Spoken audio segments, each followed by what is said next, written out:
to Trail School 101.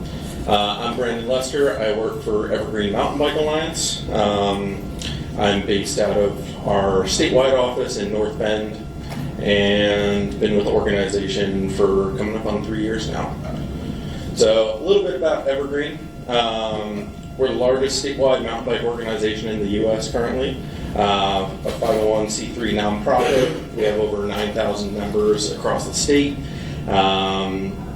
During the busy season, we have anywhere from 18 to 38 professional trail builders on staff. And we usually have about like 14 folks on our admin team. We have 8 chapters across the state. Most of them are all run by volunteers. A few of them have trail builder staff that are hired on seasonally or all year round. And just this past year, we had about 4,500 volunteers work with us, doing work anywhere from trail building, trail maintenance, advocacy work, volunteering on our boards, and for chapter councils as well. And with that, 21,000 volunteer hours. We do a mixture of other things, not just trail building and trail maintenance, but we are huge advocates for getting outside and access to trails. We work with a lot of the state land managers and various other trail organizations as well. We have kids camps and classes and got a whole mess of different things. Parties out on the trail, good times. So this is kind of a map just showing where we are located around the state, where all of our chapters are, and some of our larger areas that we perform maintenance and trail building in. And this is just a small handful of some of our partners across the state. We have a ton of them. We adopted the name Evergreen Mountain Bike Alliance in 2008, but before that, when the organization first started in 1989, we were the BBTC. All right, so on to topics for this presentation. So some of the core concepts, what we're going to be going through on here, sustainability, kind of what it is and what that means for trail building and trail maintenance, and just communities around trails. We got trail planning and design, and then we'll kind of go into construction basics, as well as maintenance basics as well. All right. So when we think of sustainability, we usually have kind of 3 categories that we try to integrate with trails, and those all kind of work in unison together. So environmental sustainability, social sustainability, and economic sustainability. So with like environmental, we're thinking designed and constructed for low impact on the land, and another number of factors from there I'll get into. Social, we're meeting the needs of the trail users in the area, and then economic, designed and constructed for low-cost maintenance, as we've discussed, and other factors around that. So kind of diving into environmental, we're looking at those reduced long-term impacts on an area. For example, some trails or some newer systems, we've created a couple where the land was kind of, the state or county wasn't sure what to do with the land. It might have been used for development and building new houses and new neighborhoods and stuff, but with a lot of advocacy work and feedback from the local communities, we can get trails built and kind of save those areas and conserve them for much longer use. Having little impact when we're first constructing the trail.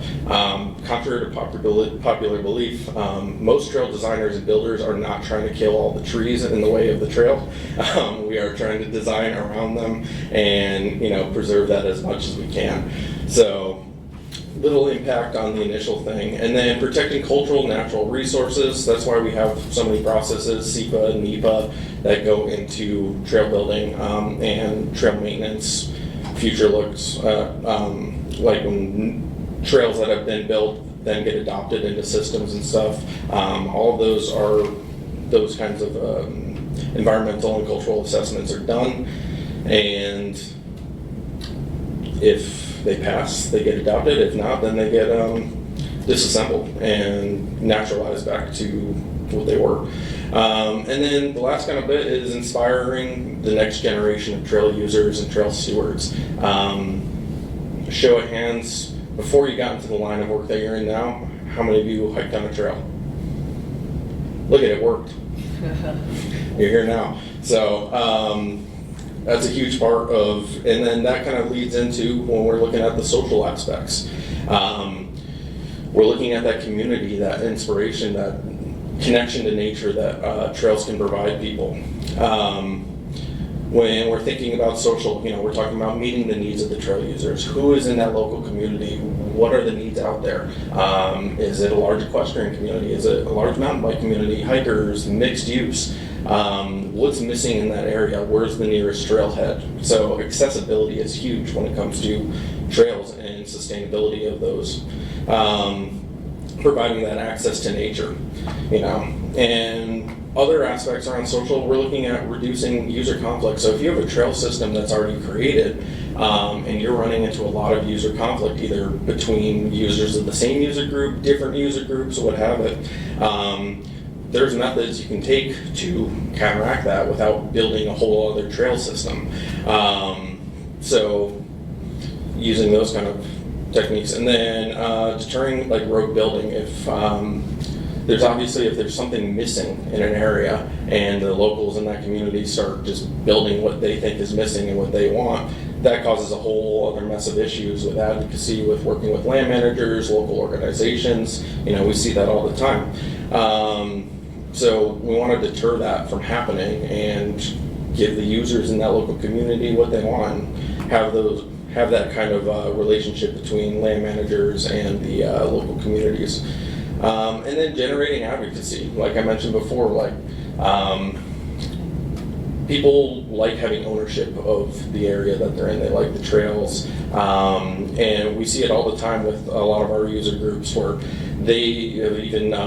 we've had tons of volunteers that have been part of constructing new trail systems, and they love those areas. They're out there with their families, their friends all the time. They're out there doing maintenance work all on their own and stuff without other organizations being involved. So people like the areas that they recreate in, and they want to keep them how they are. So it gets a lot of advocacy when you have a good trail system in an area and you have that access for people. And then that all goes into the economic. I mentioned before, it keeps coming up in the environmental, the social aspect, the low cost for maintenance. When people love the trail system out there, they're going to want to give back and they're going to want to come out and volunteer. Like I mentioned, we had 21,000 volunteer hours last year. Most of that was all on trails, and most of it was maintenance. Granted, the new construction projects tend to bring in higher numbers of volunteers because it's exciting and it's new. Maintenance isn't as fun, but drains got to get cleared either way. Brushing has to happen. And when people take notice of those things in their system that needs those changes, they're going to go and help out. So you have that. You have local revenue. If a small town has no trail systems, there's not a lot of outdoor recreation, it's not going to get that kind of recreation revenue that a lot of the state of Washington sees. So putting in a new trail system, putting in a pump track for your kids to go to and stuff, anything like that is going to help generate local revenue in those towns. You'll have events, festivals, what have it. So kind of a mixture of things between all the different aspects of sustainability. And I know sustainability tends to be a overused term, but I like to think of it more of all of these factors kind of combining together rather than just environmental sustainability, which usually comes up quite the most.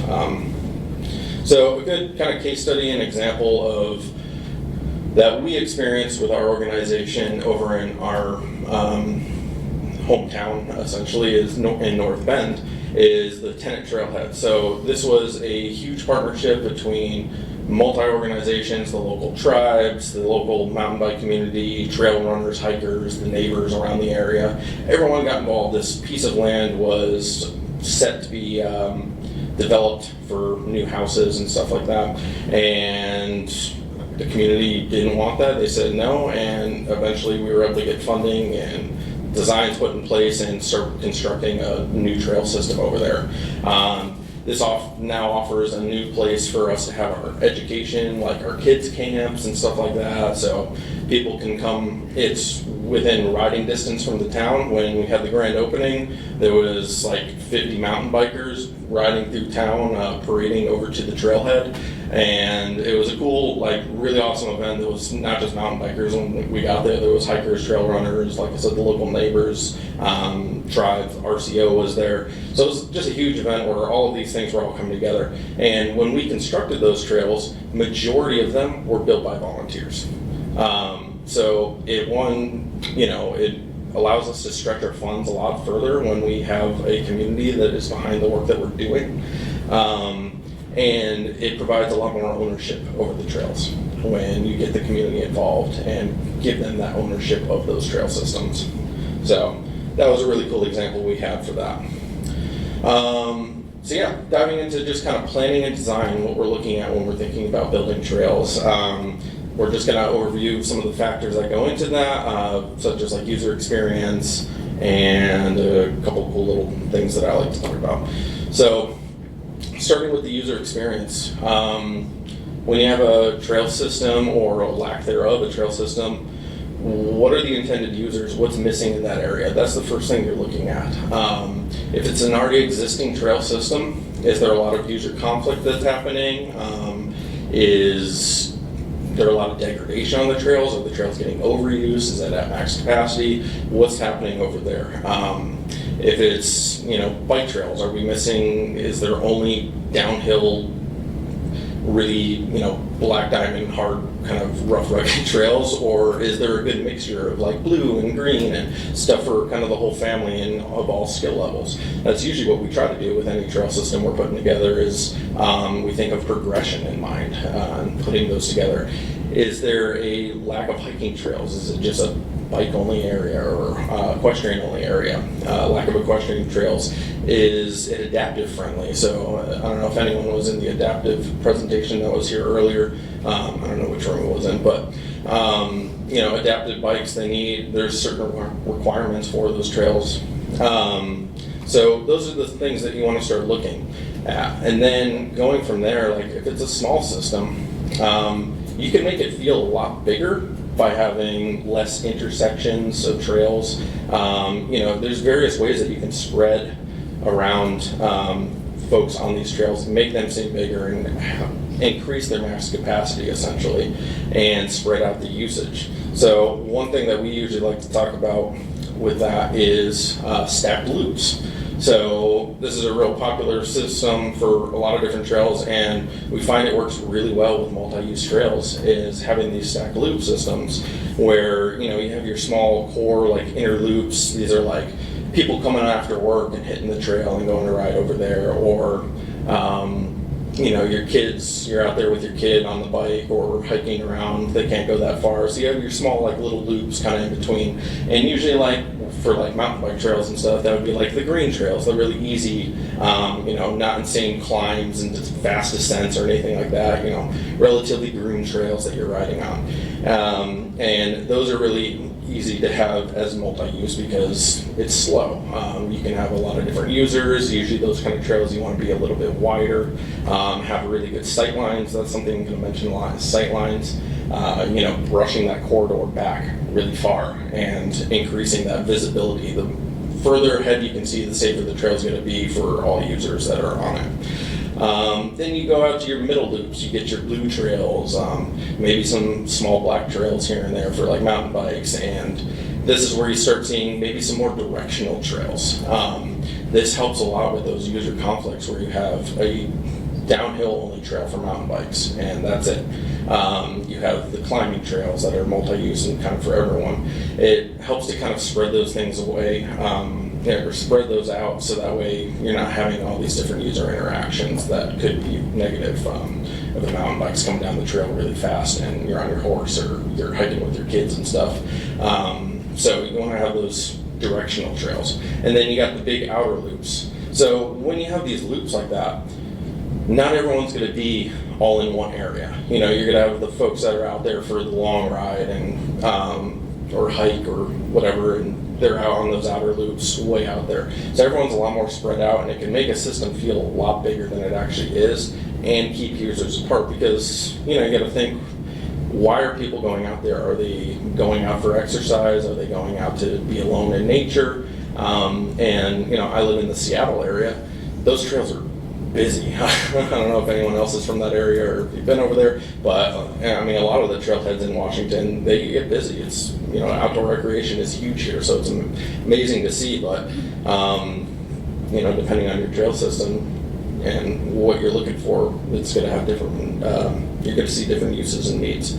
So, stacked loop system. Kind of a case study that I have, guess what, it's mountain bike related. I went for a mountain bike organization, those are my examples.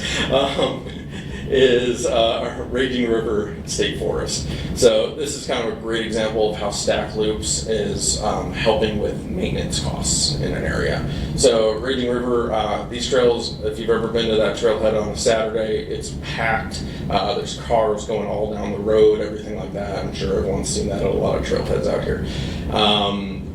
And there's a lot of use.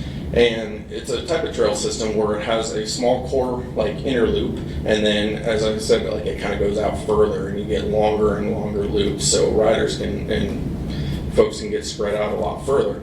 One of the issues that we were having at this site is there was only one easy option back down to the parking lot. So, like, just a green option. So that was the trail that every user going to that system is descending on, back to the parking lot. So big issue around that is you have tons of users of all different skill levels all going on the same trail. And, you know, I don't care how well you design a trail, if you have that many users and that many ability levels going on the same trail, you're going to get a lot of maintenance issues. So we were seeing tons of braking bumps, like big bomb holes and erosional issues and a whole mess of things, and that's because you have a easy trail, like a nice flow, slow kind of trail, not too fast, where you have maybe black diamond level riders or double black riders going down, and they're flying down, smacking those turns, and like really braking hard. You know, you got kids on those trails, and so that was a huge issue. So we needed to kind of spread folks out a little more. So right now, that is currently being built is another alternate descent that's going back to the parking lot for more advanced riders. We've also added some closer stacked loops in the system to spread people away from the main inner loop there. You'll see in that last photo over here, those little stacked loops up there, we recently just built those.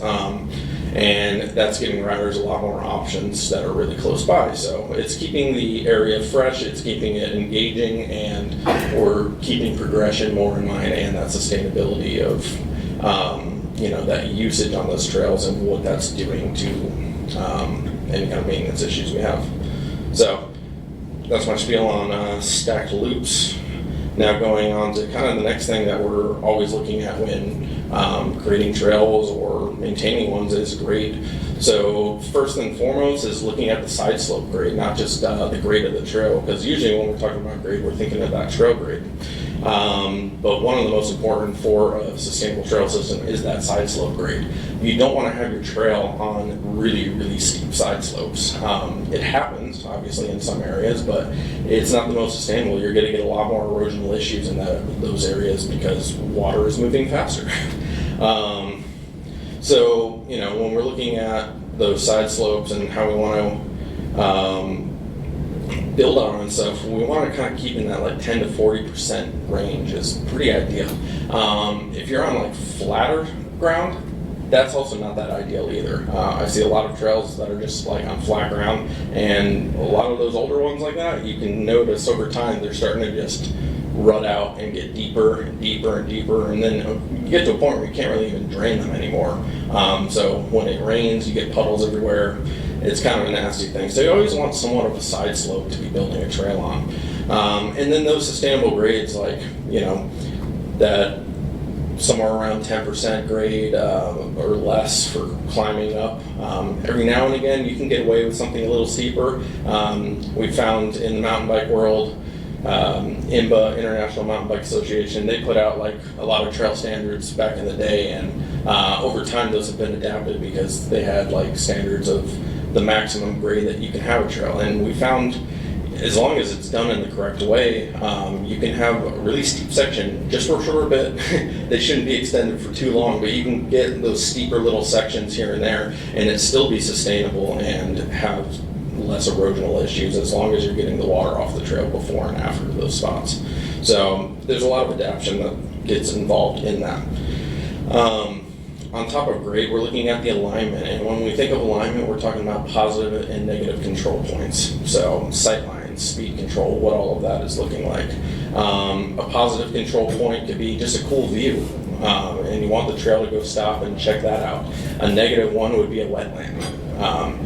Yeah, it might look cool, but you also don't want the trail going through a wetland unless you're prepared to build a boardwalk or something along those lines. So those are kind of things we're always looking at when we're creating and maintaining a trail, is those positive, negative control points. If an old trail needs like a reroute in some sections, what's the best route for that? Do we want it to get away from something? Is that, or are we trying to get it closer to something? So looking at those negative, positive control points. Let's see. Oh, I have another involvement thing. What's an example of a negative control point? Anyone? Like, I would love to hear what you guys have seen maybe out on the trails that has caused an issue. Private property. Private property, yeah. Do you have some? Yeah, I was thinking of like a drainage or something like that. Mm-hmm. Wetland drainage. Yeah. Something that could be negative or positive is like archaeological resources. Like, want to protect it, but then people want to go there too. Absolutely. Yeah. So, yeah, those are huge things. And then positives. Views. Yeah. Viewpoints or, yeah, interesting feature to go up and over. Mm-hmm. Mountain bikes, we love big rocks. Those are always a fun one. But yeah, so these are always things we're looking at, and oftentimes, like when I'm doing like an initial design or assessment on a trail, I don't have, I wish I had a slide for this or an image, but I usually, before even getting on the ground and looking at an area, if we're going to be designing a trail, is using GIS software to kind of make an assessment of that area. I'll take in LiDAR layers and I'll do a slope analysis and, you know, figure out those grades and what areas are going to be the most sustainable, look at wetland, creek layers, all of that sort of stuff, and kind of figure out those little spots before even getting on the ground. So that way, when your designer is out there pin flagging a trail or something, they're not totally lost and have a better idea of what that landscape looks like beforehand. So, positive, negative control points, always super important. Here's kind of a big list of examples and stuff. I realize I need to speed up because this is normally a longer presentation and I'm shortening it.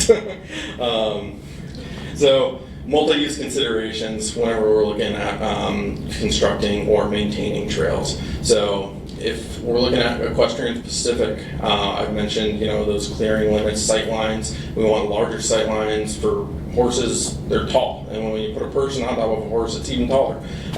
So you want to have really high clearance on those trail corridors and maximum sight lines. Horses can get kind of spooked easily sometimes, so you know you want them to be able to kind of see further down the trail and see what's coming up, and you know, so the rider also knows what's coming as well.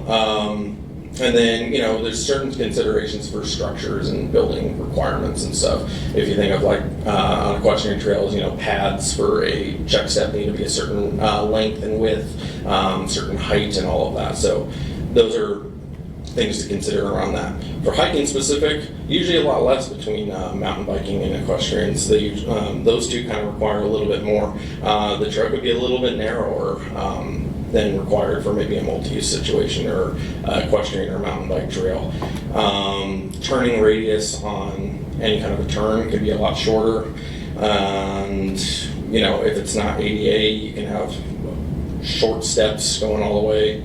So a lot of different things around that. And then with the mountain bike specific, a lot of it's very similar to the equestrian. When you think of like those clearing limits and sight lines, as well as like trail width, wider radius turns is a huge one for that. So definitely things to consider. And then when you combine them all, we want to yield to one another in that sense. So for the most part, we take like, okay, look, what's the biggest thing out there? It's probably an equestrian. What are those standards for the trail? How do we incorporate those? And then, okay, we have mountain bikes on this trail. Maybe how do we want to mix that into there? Mountain bikers tend to not like check steps or water bars for like drainage and stuff. So unless maybe it's on the downhill or it's more of a techie climb for a bike. So things to consider when we're looking at all of that. Sorry, I'm picking up the pace a little more. So hopping into construction now. So I've mentioned clearing limits, sight lines.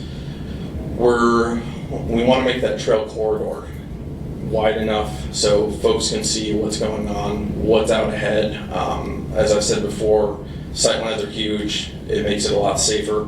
When you are clearing a corridor, whether you're brushing or if you're building brand new trail, the tree health is always kind of first and foremost what we think of. We want to keep the sides of that trail looking nice and neat, pretty, you don't want dead trees and all this other nasty stuff. So when you're cutting any trees, you want to cut those branches at least an inch, maybe a half inch, depending on the size of the branch and stuff, away from the trunk. If you are cutting anything flush to the trunk, it's really bad for trees. It can bring in a lot of diseases, fungal infections, anything like that. It's harder for the tree to heal over. They have to put a lot more energy into it. So cutting those not all the way to the trunk, that's something we always have to try to get through with volunteers whenever we're doing brushing projects and stuff.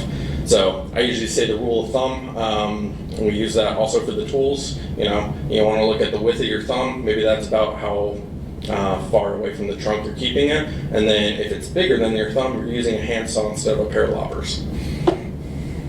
The branch, that's what I'm talking about. Not your thumb. Don't cut your thumb. Benching. So bench, I'll actually show it real quick in this one again, is that kind of shape we have going on here. So it looks like the cross section of a bench. So whenever we're talking about benching trail, we're talking about kind of essentially making that shape into the trail. You're cutting it into the hillside there. So this is kind of an example of full bench. So it's been cut into that hillside there. You have the whole cross slope, your up and down sides, the trail bed, and then back slope. Why do you think we want the back slope to be like 60 degrees and not just a 90-degree angle? Okay, as they're cutting. Yep. Over time. Mm-hmm. And then Yeah. erosion, I guess, too, from the water, like keeping the tread. Correct, yeah. So you'll get a lot of back cutting, you'll get other tread issues and stuff like that because the water is speeding up. Once we create that trail in there, water is always going to be speeding up through that now than it was before. So we want to slow it down as best we can. So that's why we want to make those angles as gradual as possible for the back slope there. And then you have your outslope or inslope. So in this example right here, you can see we have outslope trail here, and then if you have, say, mountain bikes on a trail, that's when we usually talk about inslope a lot. Mountain bikes do not necessarily like an outsloped trail, so especially on like outside turns. So we see on like the nose of this hill here, that area in the back there, that's insloped. If you have a rider coming down a trail and a trail is outsloped, this is an extreme hyperbole, but it's your riders could be down at the bottom of the hill there. If they're going at speed, they're going to slide out or something like that. So you want to have a slight inslope, and when you have those areas, that's where we'll talk about drainage and stuff as kind of having drainage before and after those spots if you are doing insloping. Another example of a type of bench would be partial bench. So in the case of this, when you're chunking out all that material to create the tread, you are using it to kind of fill in on the downslope side of the trail. Now, this method usually tends to happen more often with like hand crews. It's easier and kind of more natural that occurs when trail is being built by hand. But you also want to pay attention if you're building on a steep side slope, you don't want to do a partial bench. You want to do a full bench because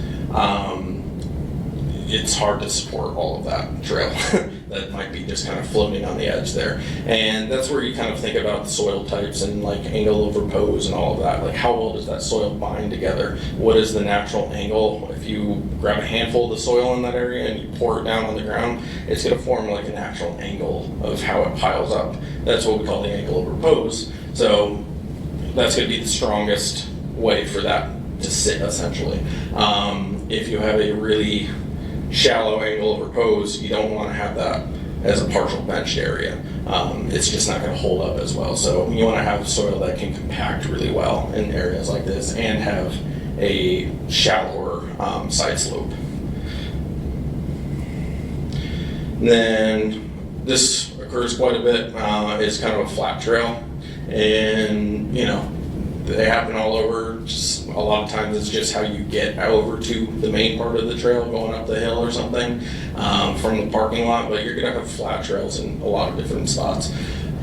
When you're doing these kind of trails, over on the west side there, they tend to be a little bit lower than the duff layer. And for drainage, we usually kind of have more sump style drains where it's like kind of a big hole off to the side of the trail. I'll talk a little bit more drains in a second too, but that's another common one we end up seeing. But it's doable. You can do it as long as it drains. Drain types. So I mentioned the sump drain. You can see that at the bottom there. And then the other one is the grade reversal. So this is pretty much best on bench trails and is the more natural way. If you're constructing a trail, this is the more natural drain that's going to occur.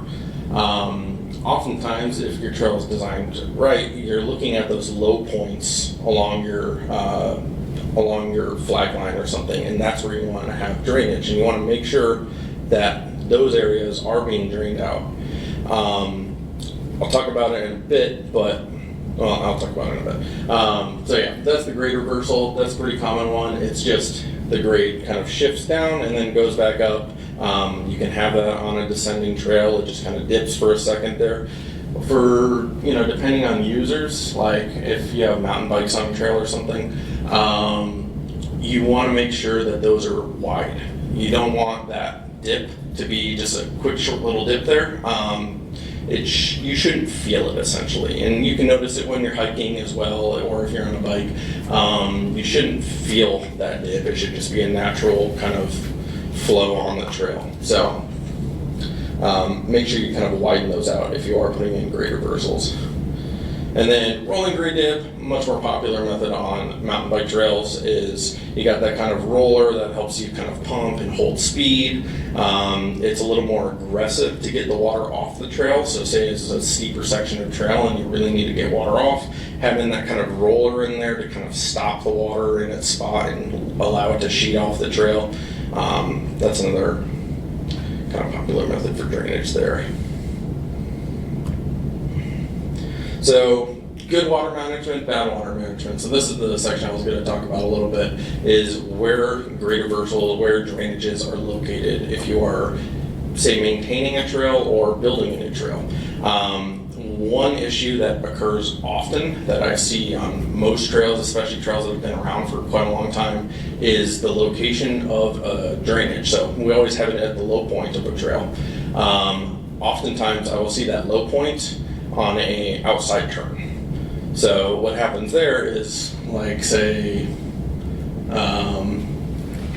this turn. So that's kind of an outside. There's like a little hill here. That's the nose of it. If there was drainage right here, what would happen is if mountain bikes were on this trail, over time, that drain is just going to continuously get dammed because the angle that a rider is going to be going through that turn is going to be like this, and then pushing soil in that direction and just blocking that drainage. It's going to continue to mud up and all of that.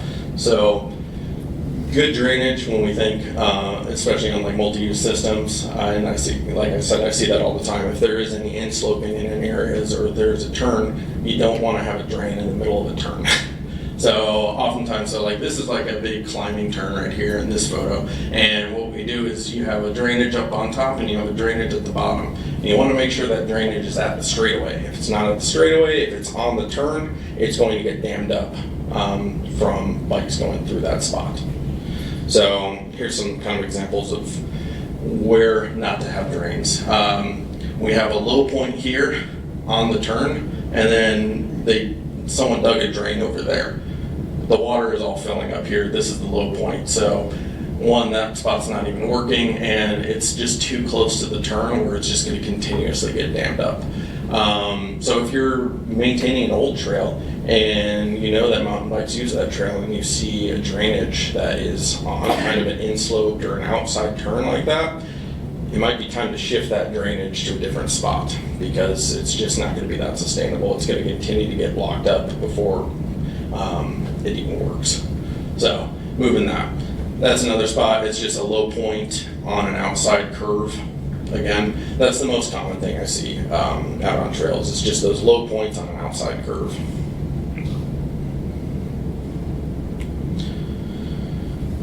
Speaking of turns,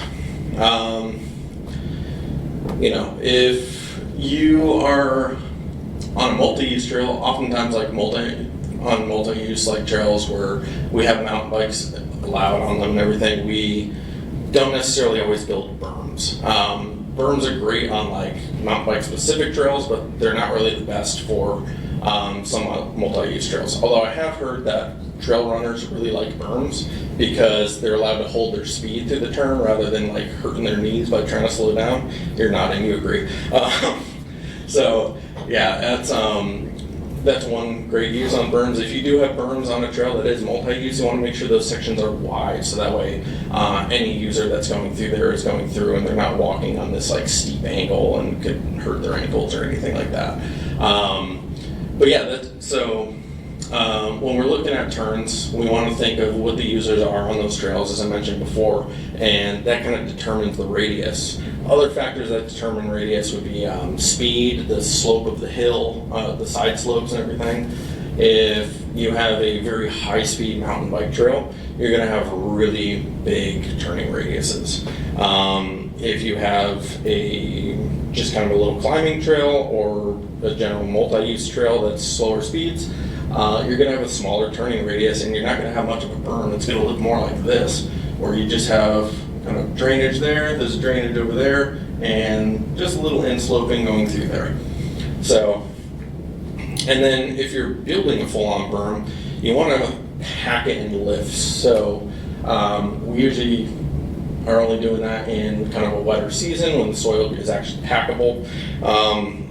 And you do about 4-inch lifts, what we say, and that's just essentially you line out along the whole radius of the berm 4 inches, and then you walk on it, you pack it down, you tamp it, use a flat shovel to smack and like kind of do a slapping motion with that, and then you add the next layer and the next layer and the next layer. Size of the berm and radius, again, it all depends on speed of that area, intended use, and all that. Oftentimes, just in sloping works, especially on most multi-use trails. Some common mistakes and some best practices around that. So if it's too fast in that area, so riders are going way too quick, you're seeing a lot of damage to the beginning of that turn, which is usually shown as like braking bumps. You might want to move that turn a little uphill and kind of shift it upwards. That way you're slowing folks down before they reach that turn. Great reversal too soon. Again, that was something I mentioned with the drainage. If you have it either too soon or in the middle of the turn, tires are just going to continue to fill up that drain. It's not going to drain well at all. Too steep. If you run into a climbing turn, and this works for any kind of trail, if you're doing climbing turns and it is a too steep of a climbing turn, and usually the case would be your side slope that you're working on is very steep, you want to lower the grade at the top and then raise it at the bottom. So you're kind of doing a little shift like that. Makes more sense when you're out in the field doing it. And then too tight. Target radius on climbs is like about 6 feet. on descents about 10 feet radius. If you have equestrians on the trail, you're probably looking around that 10-foot range because horses are long. They need a lot more space to turn. And then, yeah, so turns. And I could have put this slide literally anywhere in here because soil matters a ton whenever you're building or maintaining trail. It's also soil, not dirt. A soil scientist will get mad at you if you call it dirt.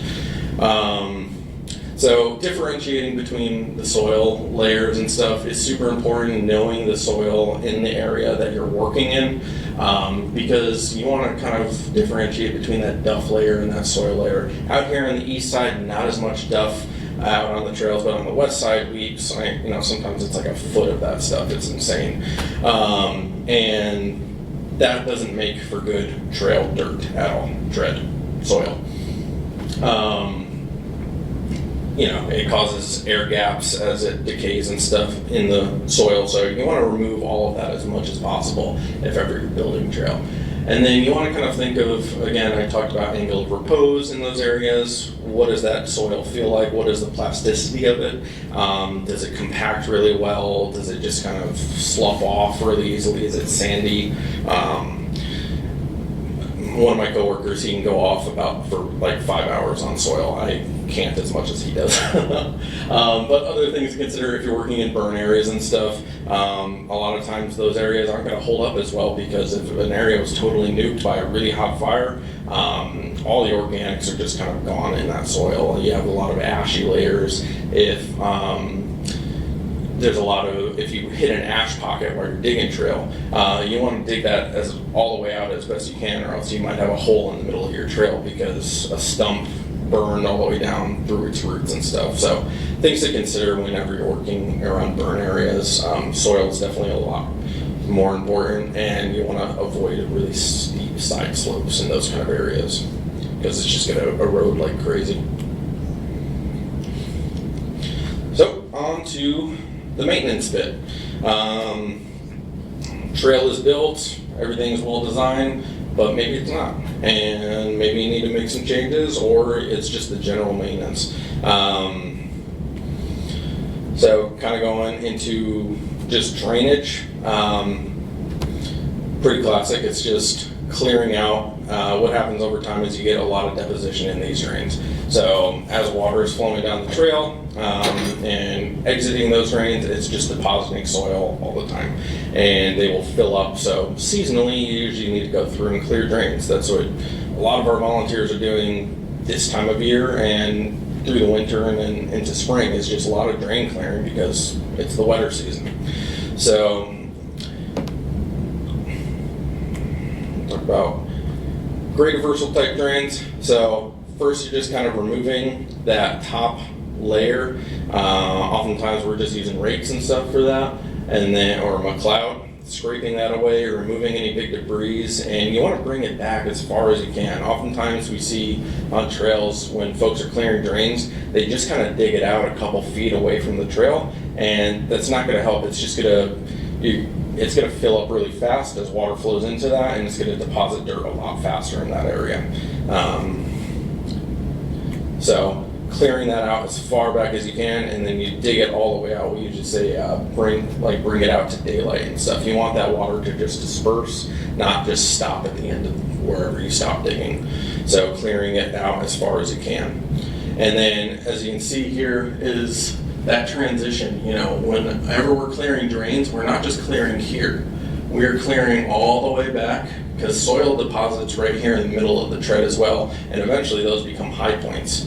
Sometimes a trail might get so bad, like in this case, where it was a big sump drain and it was pretty much this was like a design issue. Really low point for this turn. There was a big sump drain here, just too much water is getting into this spot. The best fix in these kind of areas, or if that tread is getting just too high for the drain to work in that, too low for it to drain, is you want to add dirt. So in a spot like this is an area that we would probably wait until a less wet season when the soil isn't like complete mud, and we want to pull in dirt from that drainage back up into the tread and kind of redefined the tread in that area and like repack it down and raise it up higher. That's going to help make that spot last a bit longer. It's also another area where I'd probably suggest armoring, where we bring in rock and we plant it in there and on the tread to hold it up longer. So sump drains, that's a popular one, like I mentioned, on like flatter trails you'll see, or in some low areas like that one. And I just mentioned armoring. That's another huge step for often just maintenance that needs to happen. You know, we'll see on a lot of older trails, you get that trail creep where the trail is kind of moving away if there's like roots and stuff, and those become more and more exposed, and then eventually it becomes a dangerous tripping hazard or something that a mountain biker can catch their pedals on and stuff. Usually a great tactic that we use is armoring around those roots, where we are planting in rocks kind of all around them as they're becoming exposed and really packing them in there to kind of create a nice little armored surface. So it's a lot smoother for folks to get over. If you have some like really nasty like head cutting, where this is an area that the trail doesn't have very good drainage, so it's starting to kind of cup in a little bit like that. That's where you want to armor some of those sections to try to hold it up a little bit longer, and then dig a drain in further up to help protect it and last longer.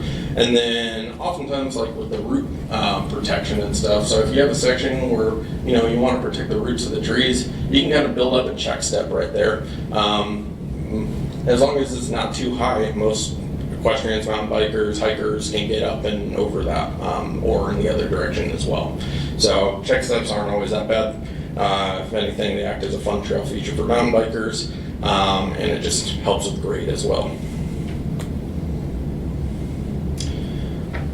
And then clearing. So this image again, we're always thinking about sight lines. That's another key one out on the trails, is the sight lines, seeing as far as you can down the trail and keeping those open. When, you know, like, that's kind of nasty, especially on the, I know I'm on the east side giving this presentation, but I know there's a lot of brushing that occurs over here, but it's a little different. So yeah, out on the west side and stuff, like when those trails, especially like that blackberry starts growing in, it just fills it all up. It gets real nasty, and it needs to be brushed pretty much every season, fairly often. And you know, that could be with anything from loppers and pruners to hedge trimmers and brush cutters and stuff. But opening it up, one, helps with the sight lines, and two, just makes it more enjoyable to walk through. A well-maintained trail is a more accessible trail. So people aren't going to want to walk through a trail if it's all looking like that. And these are just some common plants across the state that we end up seeing for a lot of brushing.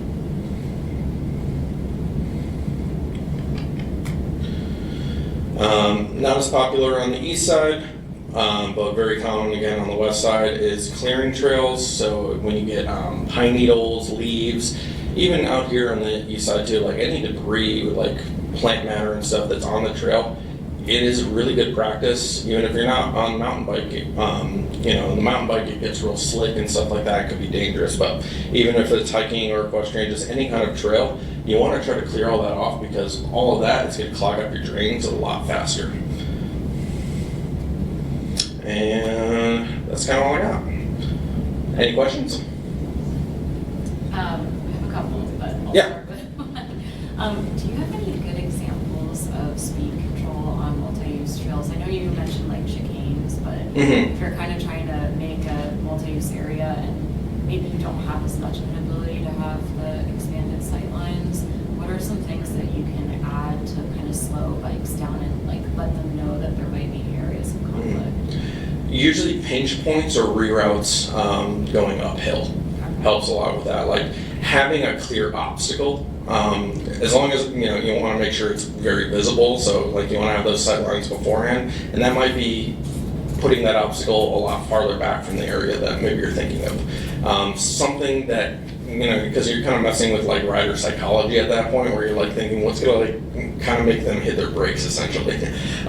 So you want to slow them down, but you want to do it in a very safe way. So hinge points are often kind of a popular thing, bringing in like a large rock kind of close to the trail. Just nothing like, you want to make sure it's just not coming out of nowhere, so it's not like they're going fast and all of a sudden they catch their pedal on something. Like it needs to be clearly visible. They need to see it. But yeah, reroutes, adding some more turns sometimes always helps too, or bringing it a little bit uphill as well.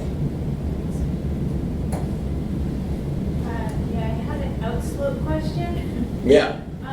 I had always kind of learned that, like with the outslope, especially in construction, that you should sort of collect the dirt and disperse it. Yes. And so I've been on work parties where they were kind of pulling stuff up to the edge of the trail, and I know it was to kind of make it look a little bit more natural, like early on, vegetation and that kind of thing. And I'm just curious what your perspective on that was, because I was like, I feel like that's going to just create an ability for catching water, like even though it doesn't look as raw after the construction. So I was surprised, I guess. Yeah, no, for sure.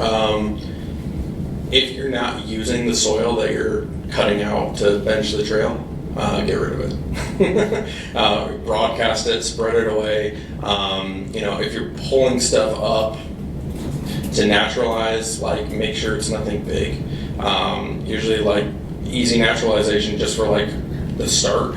Oftentimes I'll just plant a couple ferns on the downside of the trail. If you have like a large, like kind of scarred out area from the trail building process, if you're on the west side, that is, ferns are really easy to plant. You can dig them up, pop them in anywhere. We use that all the time for naturalization. But any other types of things that you could to naturalize that area, just look at the landscape around you. I like to say be like a little Bob Ross and like put a little happy stick there and disperse it around a bit. Don't just like pull up a bunch of garbage and let it sit there. I wouldn't do that. Was that an Evergreen work party? I have to ask. I won't mention any names. Okay. Any other questions? You said you had a few? Yeah. Yeah. When you're using stack loops, is that mostly in like more previously developed areas? Are you considering like habitat fragmentation? I know we've worked with some land managers who have talked about concerns over fragmenting certain habitats with lots of loops. Like the more the trails cross each other, the more it's creating kind of like zones where wildlife don't want to hang out. So what's like your thoughts about when you're able to use stacked loops? If you're in an area like that where it's much more of a concern, then having less of them, like I mentioned, if you have less intersections on a trail, it's going to make it feel a lot bigger, and if it's a long enough trail, it'll keep people spread out further. But that's actually a really good question and something I'm going to look into more of, because, yeah. Imagine where you're building these kind of like folding it upon themselves networks are like in a more heavily developed. Yeah, they tend to be kind of in those areas. I've been to some parks where, a lot of the trails in an area are like user-built trails, and it's like a spider web of trails. That is not a stack loop system. That's not what we think of when we're thinking of a stack loop system. It's a much larger area we're thinking of for this. It's not just like all condensed in one little spot sometimes, but more developed areas. It kind of depends on the designation of that land and what the environmental process looks like, how we decide how that's done.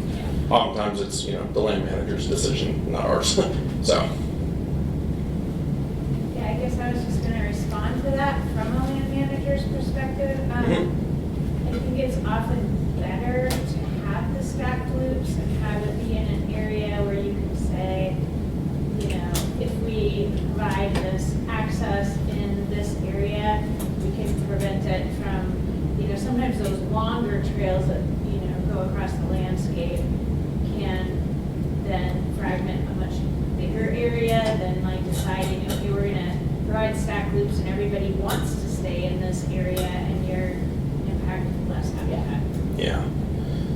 mean, it's essentially like when we're thinking of the staff loop system, it's just adding a lot more variety.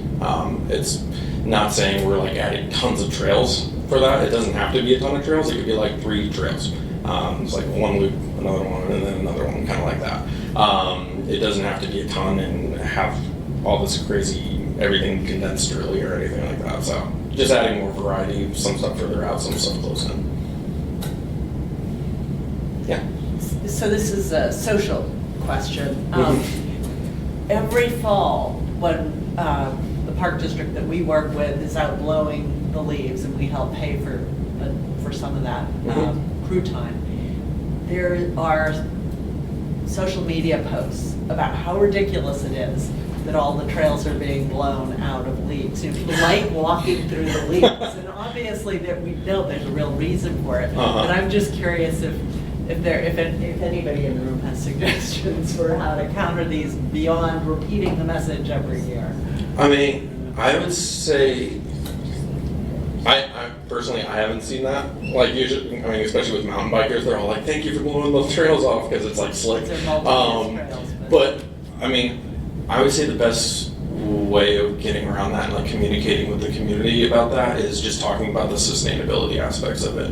Clearing those trails, one, it makes it safer, it's less slick. You know, not everyone is nice and, I don't know, like athletic and has good balance, I guess.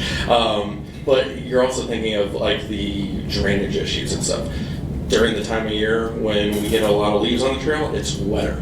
So it's clogging up drains, it's gonna degrade those trails a lot faster and cause more expenses to go into maintenance, and then less cool stuff is happening around the park or something like that. So just communicating that message and kind of educating folks on how not everyone understands, like most of the general public thinks just like a trail is just kind of like scratched in and that's it. There's not much to it, but there's like a lot that goes into it. Like this was just like a scratch on the surface, but yeah. Yeah, I've encountered that before and answered emails to people about like what we're doing. Mm-hmm. And what I tell people is, if you want to retain moisture in your garden beds, you add organic material to it. And that's not what you want on a trail. Yeah. You want your trail to be mineral soil that drains, dries out quickly, and I think that turned light bulbs on for people. Yeah, no, that's it. Yeah. Particularly if they garden, they're like, oh yeah. Yeah, you'll definitely have a muddier trail with a bunch of leaves on it. Yeah, So. particularly if you let it go for year after year after year, and it gets ground into for a few inches by mud and stuff. Pictures will be great for that. Thank you. Yeah. All right, that all? Sorry, I have One more? one more. All right. My last one. Do you find that when you have multi-use trail areas, that by kind of having like the options that are distinguished by difficulty, that then people are kind of more self-selecting? Like a hiker will see that and say, like, are people generally knowledgeable about seeing, oh, okay, this looks like it's a downhill mountain bike trail, I'm gonna understand my ability and not go on these kinds of trails? Signage You have to is- be more yeah. explicit about it, I guess. I would lean more explicit. Signage is huge. Like even with all the signage, like we have like on Tiger Mountain, there's like do not enter signs on downhill bike only trails, and there'll be a group of hikers that go up it and can cause some nasty accidents for bikers and stuff like that. So signage is huge, just that like trailhead education, all of that. Most of the time, like the mountain bikers, they're gonna know which trail is which and difficulty level and what that's gonna look like as far as grade and ease of riding. But I would say just having really good signage for stuff like that is very important for that, just to communicate, because not all the hikers are gonna know. I didn't know those before I got into mountain biking, that there was all like ski hill trails like for mountain biking, like all the classifications. So yeah. All right. I can bring this up after, but do you know anybody that uses the Moser digital measuring The what? tool? Moser? I'm not familiar with it. I'll talk after. Okay, yeah, absolutely. All right, well, it is 11:17, so thank y'all.